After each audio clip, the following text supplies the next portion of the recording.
உறவுகள் அனைவருக்கும் அன்பான வணக்கங்கள். ஸோ நிலா வந்துட்டு நடேசனுக்கு சாப்பாடெல்லாம் கொடுக்குறாங்க அப்படிங்கிற மாதிரி பல்லவனுக்கு வந்து கோவத்தில் நிலா கிட்டே அவர் பேசினது வந்து நிலாவும் ரொம்ப கோவத்தில் டக்குன்னு ரூமுக்குள்ளே போய் கதவை சாத்திக்கிறாங்க. ஸோ என்னடா இப்படியெல்லாம் போய் நீ நிலா கிட்டே இப்படி பேசுறியடா அப்படின்னு சொல்லி பேசும்போது, பின்ன என்னென்ன அந்தாளால் தானே எங்கள் அம்மா ஓடி போயிட்டாங்க, இப்போ திரும்பவும் அந்தாளுக்கே போய் இவங்க சாப்பாடெல்லாம் வாங்கி கொடுத்துட்ருக்காங்க அப்படின்னு சொல்லி பல்லவன் பேசும்போது, நீங்கள் வாடா ஒரு நிமிஷம் அப்படின்னு சொல்லிட்டு சேரன் தனியாக கூட்டு போய் உட்கார வச்சு பேசுகிறாரு. என்னடா நிலா நம்ம வீட்டில் இருக்க எல்லாத்து மேலேயும் பாசமாக தானடா இருக்குது, நம்ம எல்லாரும் ஹோட்டலில் போய் சாப்பிட்டுட்டு வந்துட்டோம், அவர் மட்டும் தனியாக இருப்பாருன்னு வாங்கிட்டு வந்து கொடுத்துருக்கு, இதில் என்னடா தப்பு இருக்குது அப்படின்றாங்க. இல்லைண்ணே எப்படிண்ணே என் கூட தானே அண்ணி நிற்கணும், இப்போ போய் நீங்கள் அவர் கூட பேசுகிறத வந்து எப்படிண்ணே நீ சரின்னு சொல்லுவ அப்படிங்கிறாங்க. பல்லவா நீ பண்ணுறது ஏதோ ஸ்கூல் பசங்க மாதிரி பண்ணிட்டுருக்கடா, நீ வந்து யாரு கூடயாவது சண்டை போட்டின்னா உன் ஃப்ரெண்ட்ஸ் யாருமே பேசக்கூடாதுங்கிற மாதிரி நீ பண்ணிட்டுருக்கடா, சின்ன பிள்ளை மாதிரி நடந்துக்காத விடு அப்படின்னு சொல்லிட்டு சேரன் ஒரு சைடு சமாதானம் பண்ணி வச்சாலும் அவருக்கு அந்த இதிலேருந்து மீளவே முடியல. அப்படியே ஒரு மாதிரி சோகத்திலே உட்காந்துட்டு இருக்கும்போது ஸோ வீட்டில் இருக்க அண்ணனுங்க 3 பேருமே சேர்ந்து ஏற்கனவே சேரன் வந்துட்டு கார்த்திகா விஷயத்தில் வந்துட்டு ஒரு மாதிரி டவுன் ஆகி உட்காந்துருக்கும்போது எப்படி எல்லாருமே சேர்ந்து வந்து சேரனை வந்து சந்தோஷப்படுத்தி டான்ஸ் ஆடி அந்த மாதிரிலாம் பண்ணாங்களோ ஸோ அதே மாதிரி ஒரு விஷயத்தை தான் வந்து பல்லவனுக்கும் பண்ணுறாங்க. ஸோ அந்த இடத்துல கொஞ்சம் ஜாலியாக பல்லவனோட மூட மாற்றி விடுறாங்க. ஸோ அடுத்த நாள் வந்துட்டு எல்லாருமே அவங்கவுங்க ரொட்டீன் ஆரம்பிச்சிடுறாங்க. சேரன் வந்து அவரோட சைட்டுக்கு போகிறாரு, பல்லவன் காலேஜுக்கு, நிலா ஆஃபீஸ்க்கு, இந்த மாதிரி கிளம்பி போயிடுறாங்க.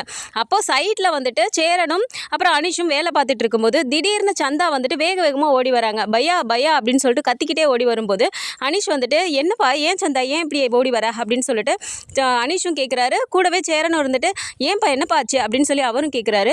உடனே அவங்க கையில் ஒரு நியூஸ் பேப்பர் எடுத்துகிட்டு வந்துட்டு பையா தேக்கோ தேக்கோ அப்படின்னு சொல்லிட்டு அவங்க அனிஷ் கிட்டே ஏதோ சொல்கிறாங்க. அதை பார்க்கும்போது அனிஷ்க்குமே ஷாக் ஆகுது. நியூஸ் பேப்பரை வாங்கி பார்த்துட்டு அவங்க 2 பேருமே அப்படியே ஒரு மாதிரி பேசிகிட்டு இருக்கும்போது சேரனுக்கு இந்த இடத்துல எதுவுமே புரியல. எதை பற்றி பேசிக்கிறீங்க, என்ன அனிஷ் நடந்தது, சந்தா என்ன சொல்லுது அப்படிங்கிறாங்க. சரின்னு சொல்லிட்டு நியூஸ் பேப்பரை காட்டும்போது சேரனுக்குமே இதை பார்க்கும்போது ரொம்ப ஷாக் ஆகுது. அவருக்கு வந்துட்டு இந்த விஷயம் இவங்களுக்கும் தெரிஞ்சிருச்சோ அப்படிங்கிற மாதிரி யோசிச்சுட்டு இவங்கள உங்களுக்கு தெரியுமா அப்படிங்கிற மாதிரி கேட்குறாரு. ஆக்சுவலாக அவங்க சொல்ல வந்தது என்னென்னா, அங்கே நியூஸ் பேப்பரில் வந்திருக்கிறது வந்துட்டு பல்லவனோட அம்மாவையும் அவரோட ஹஸ்பண்ட் ஃபோட்டோவையும் போட்டு 25 சவரன் நகை திருட்டு, அதில் வந்துட்டு இவங்க அந்த மாதிரி பண்ணியிருக்காங்க, யார் பார்த்தாலும் ஸ்டேஷனில் வந்து சொல்லணும் அப்படிங்கிற மாதிரி நியூஸை வந்து அவங்க பார்த்துட்டு ஓடி வந்து சொல்கிறாங்க. ஸோ இதை பார்த்த உடனே அவருக்கே ஒரு மாதிரி ஆகுது. இவங்களை உங்களுக்கு தெரியுமா அப்படின்னு கேட்கும்போது பையா இவர் என்னோட மாமா தான் அப்படின்னு சொல்லி சொல்கிறாங்க. என்னது உங்கள் மாமாவா அப்படின்னு சொல்லி கேட்குறாங்க. ஆக்சுவலாக அந்த லேடியை பற்றி அவங்களுக்கு தெரியல, இவங்களோட பல்லவனோட அம்மா அப்படிங்கிறது. ஸோ அவங்க சொல்கிறது வந்துட்டு அவங்களோட மாமா அப்படிங்கிறனால ஷாக் ஆகி வந்து சந்தா அந்த நியூஸ் பேப்பர் எடுத்துகிட்டு வந்திருக்காங்க. ஸோ இந்த விஷயம் தான் இவங்களுக்கு தெரியுது அப்படிங்கிறதையும் தாண்டி பல்லவனோட அம்மா தானே இது அப்படிங்கிற மாதிரி சேரனுக்குமே ஒரு மாதிரி ஷாக் ஆகுது. உடனே அனிஷ் கேட்குறாரு, என்ன பையா ஏன் நீங்கள் ஒரு மாதிரி இது பண்ணுறீங்க அப்படின்னு சொல்லி கேட்கும்போது இல்லை ஒன்றும் இல்லை அனிஷ் அப்படின்னு சொல்லி அவர் சொல்லாமல் விட்டுடுறாரு. அதுக்கப்புறமா அதுக்கு அங்கே வேலையே அவருக்கு ஓடலை. சரி இது எப்படியாவது பல்லவன் கண்ணில் பட்டுருச்சுன்னா அவன் ரொம்ப கஷ்டப்படுவானே அப்படின்னு சொல்லிட்டு நேராக இவர் வந்து வீட்டுக்கே கிளம்பி வந்துடுறாரு. வீட்டுக்கு வந்தால் இவர் நடேசன் அப்பா வாசலில் உட்காந்துட்டு இருக்கும்போது என்னடா இன்னைக்கு இவ்வளோ சீக்கிரமாக வந்துட்டு வேலை முடிஞ்சிருச்சா அப்படின்னு சொல்லி கேட்குறாரு. அது ஒன்றும் இல்லைப்பா, நீங்கள் காலையில் நியூஸ் பேப்பர் வாங்கினீங்களா அப்படின்னு சொல்லி கேட்குறாங்க. ஏன்டா வாங்கினேன், என்ன படிக்கலை, என்ன விஷயம் வந்து அந்த இங்கே தான் இருக்குது அப்படிங்கிறாரு. அப்பாடா இப்போ அப்பாவுக்கும் இன்னும் தெரியலை அப்படிங்கிற மாதிரி நினச்சிட்டு அந்த நியூஸ் பேப்பரை நைஸாக உள்ளார எடுத்துகிட்டு போயிடுறாரு. உள்ளார எடுத்துகிட்டு போயிட்டு யாருக்குமே தெரியாமல் நடக்கணும் அப்படிங்கிற மாதிரி அவர் நினைக்கிறாரு.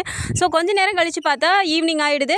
பல்லவனும் வந்துட்டு காலேஜ்லேருந்து வீட்டுக்கு வந்துருவானே, இந்த விஷயத்தை எப்படியா தெரியாமல் பார்த்துக்கணும் அப்படின்னு சொல்லிட்டு அவங்க யோசிச்சுட்டு இருக்கும்போதே பார்த்தா நடேசனப்பா கரெக்டாக வந்துட்டு டே எங்கடா அந்த நியூஸ் பேப்பர் எடுத்துகிட்டு போனில்ல, எனக்கு நியூஸ் பேப்பர் படிக்கலைன்னா வேலையை ஓடாதுன்னு உனக்கு தெரியாதா, எனக்கு இருக்கிற ஒரே இதே நியூஸ் பேப்பரும் இந்த ரேடியோ போட்டியும் தான் குடுறா அப்படின்னு சொல்லிட்டு போய் அவர் கேட்குறாரு. அப்பா இங்கே தான்ப்பா கொண்டு வந்து வச்சேன், எங்கன்னு தெரியல அப்படின்னு சொல்லிட்டு அவர் மழுப்புறாரு. அப்படியுமே நடேசன் தேடி கண்டுபிடிச்சு அந்த நியூஸ் பேப்பரை எடுத்துட்டு அவர் நியூஸ் பேப்பரில் அதை பார்த்துடுறாரு. பார்த்துட்டு ஏண்டா சாரா இங்கே வா அப்படிங்கிறாரு. அப்பா என்னப்பா அப்படின்னோடனே இந்த விஷயத்தை பார்த்துட்டு தான் நீ நியூஸ் பேப்பரை மறைக்கணும்னு நினச்சி மறைச்சியாக்கும், நான் காலையில் டீ கடைக்கு போகும்போதே இந்த விஷயத்தை பார்த்துட்டேன்டா அப்படின்னு சொல்லி சொல்கிறாரு. அப்பா என்னப்பா சொல்கிறீங்க அப்படின்னு சொன்னோன்னே அந்த பொம்பளை பற்றி தான் எனக்கு தெரியுமேடா, அதனால தான் கூட்டிகிட்டு வந்த அன்றைக்கே நான் சொன்னேன், அவள் அப்படி தான்டா மோசமான பொம்பளைடா, இப்போ எப்படியோ மாட்டிட்டால விடு போலீஸில் மாட்டிக்கிட்டோம் அப்படின்னு சொல்லிட்டு இவர் கேஷுவலாக சொல்லிட்டு போயிடுறாரு.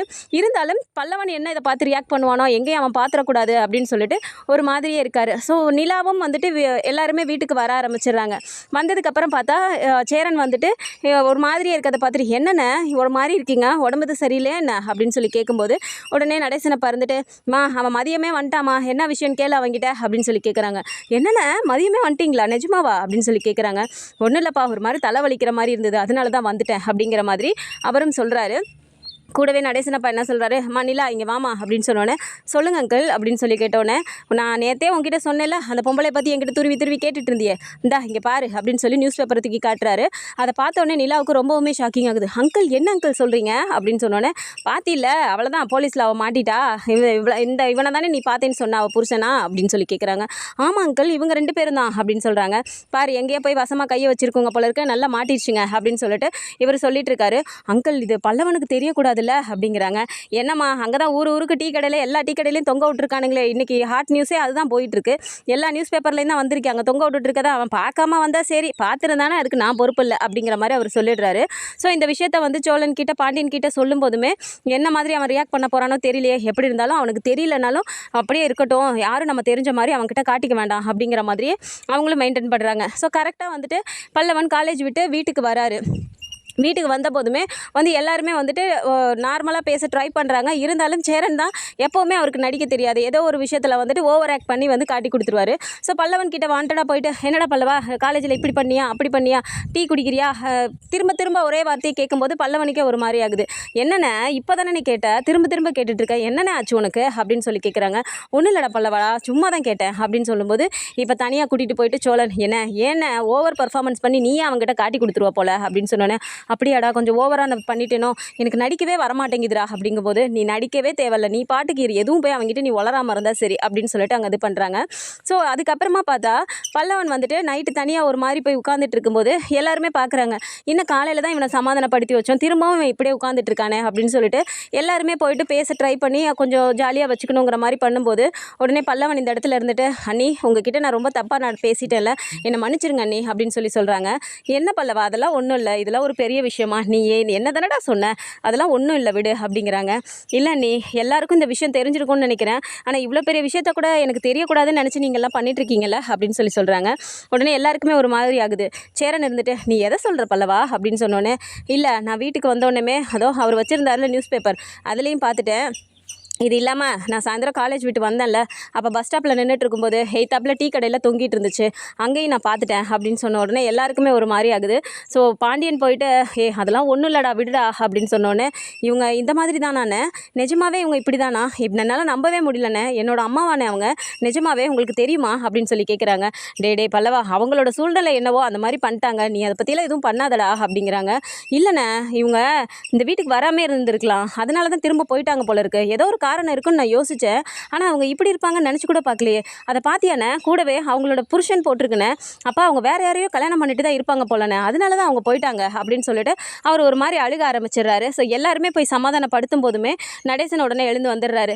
இவனுக்கும் தெரிஞ்சிருச்சு அந்த விஷயம் அப்படின்னு சொல்லிட்டு உடனே அப்படியே பல்லவன் ஒரு மாதிரி பார்த்துட்டே நிற்கும்போதே உடனே, இங்கே பாருடா நாங்கள் எது பண்ணாலும் உன் நல்லதுக்காக தான் பண்ணுவோம், சும்மா எதுக்கு எடுத்தாலும் எல்லாருக்கிட்டே கோவத்தை காட்டுறது, எரிஞ்சு பேசுறது, இந்த மாதிரிலாம் பண்ணிட்டு இருக்காது, உனக்கு என்னென்னலாம் பண்ணணும் எங்களுக்கு தெரியாதா, நாங்கள் பார்த்துக்குவோம், இத்தனை வருஷமாக அவள் தான் வந்து உன்னை பார்த்துட்டு இருந்தாளா, நாங்கள் தானே பார்த்துக்கிட்டோம், எங்களுக்கு தெரியும் உனக்கு என்ன பண்ணணும் என்ன பண்ணக்கூடாதுன்னு, சும்மா ஓடி போனோம்ல நினச்சிட்டு தேவையில்லாமலாம் பேசிகிட்டு இருக்காத அப்படின்னு சொன்ன உடனே டக்குன்னு நிலா கிட்ட, அண்ணி இனிமேல் நான் அப்படிலாம் பேச மாட்டேன் அண்ணி, அவங்க இப்படியாப்பட்டவங்கன்னு தெரிஞ்சு போச்சுல, இனிமேல் நான் அப்படிலாம் நடந்துக்க மாட்டேன் அண்ணி அப்படின்னு சொல்லிட்டு ஒரு மாதிரி சொல்லி அவர் சமாதானம் ஆகிட்டு, சரி அண்ணி நான் போய் படுக்கிறேன் அப்படின்னு சொல்லிட்டு போயிடுறாரு. ஸோ நிலா வந்துட்டு இந்த இடத்துல தான் வந்து சேரன்கிட்ட அப்புறம் எல்லாருக்கிட்டையுமே சொல்கிறாங்க, அன்றைக்கி நைட்டு நடந்த விஷயமே வேறண்ணே அப்படின்னு சொல்லும்போது, சேரன் வந்து ஏன்பா என்னாச்சு அப்படின்னு சொல்லி கேட்கும்போது, அண்ணா நம்ம வீட்டில் வச்சிருந்தோம்ல 3 லட்ச ரூபா பாண்டியனோட கடை கொடுக்கறதுக்காக, இவர் அன்றைக்கி நைட்டே வந்து வெளியே பேசிகிட்டு இருந்தாருன்னு, இந்த பணத்தை எடுக்கிறதுக்கு தான் அவங்க ட்ரை பண்ணாங்க, என்கிட்ட அவங்க நல்லா மாட்டிக்கிட்டாங்கங்கும்போது உங்களை கூப்பிடவும் முடியல, ஏன்னா பல்லவன் தூங்கிட்டு இருக்கான், இந்த விஷயம் தெரிஞ்சு அவன் கஷ்டப்படுவானேன்னு சொல்லிட்டு நான் எழுப்பலை, அதுக்குள்ளே அவங்க ஓடி போயிட்டாங்க, ஸோ இங்கே இந்த பணத்தை எடுக்க முடியலன்னு சொல்லிட்டு தான் வேறு எங்கேயோ அவங்க ட்ரை பண்ணியிருப்பாங்க போல், நல்லா வசமாக மாட்டிக்கிட்டாங்கண்ணே அப்படின்னு சொல்கிறாங்க. என்ன பண்ணிலா இது ஏன் பண்ணி அப்போவே சொல்லலை அப்படின்னு சொல்லும்போது, பாருங்க இந்த விஷயம் தெரிஞ்சு அவன் இவ்வளோ மனசு உடஞ்சி போய் உட்காந்துருக்கான், அப்போ நம்ம வீட்டிலே அவங்க அது மாதிரி பண்ணாங்கன்னு தெரிஞ்சு அவன் இன்னமும் ரொம்ப கஷ்டப்படுவான்லண்ணே, அதனால தான் சொல்லலை அப்படின்னு சொன்ன உடனே இப்போ வந்து சேரன் சொல்கிறாரு, இல்லை பண்ணிலா நிஜமாவே சொல்கிறேன், நீ எங்கள் வீட்டுக்கு கிடச்ச பொக்கிஷம்ப்பா, எல்லா விஷயத்துலையும் எல்லாரையும் நினச்சி நீ யோசிக்கிற பற்றியா, ரொம்ப தேங்க்ஸ்ப்பா அப்படிங்கிறாங்க. என்னென்ன பேசிகிட்டு இருக்கீங்க, இது நம்ம குடும்பண்ணே, அவன் யாருண்ணே, நான் பார்த்துக்குவேன், அவன் என் தம்பினே அப்படிங்கிறாங்க. உடனே சோழன் இருந்துட்டு, என்னது தம்பியா, ஆரம்பிச்சிட்டிங்களா நீங்கள் 2 பேரும் உங்கள் அக்கா தங்கச்சி பாசம் இப்போ அவன் தம்பி ஆயிட்டானா அப்படிங்கும்போது எல்லாருமே அந்த இடத்துல சிரிச்சிட்டு இருக்காங்க. ஸோ கோமலை பற்றின விஷயம் வந்து பல்லவனுக்கு தெரிய வந்தது அப்படின்னா அதுக்கப்புறம் தான் நிலா மேலே இருக்க கோபம் குறையுமா, இல்லை நார்மலாகவே வந்துட்டு அந்த இதுதான் வாழ்க்கை அப்படின்னு புரிஞ்சுட்டு நடக்க போகிறாரா அப்படிங்கிறத நம்ம பொறுத்திருந்து பார்க்கலாம். ஸோ இதை பற்றி நம்ம ஒரு அப்டேட்ஸ் தெரிஞ்சுக்கிறதுக்கு நம்மளோட சேனலையும் சப்ஸ்கிரைப் பண்ணிக்கோங்க. வீடியோ பிடிச்சிருக்கு அப்படின்னா சின்னதாக லைக்கை மட்டும் கொடுத்துருங்க. தேங்க்ஸ் ஃபார் வாட்சிங்.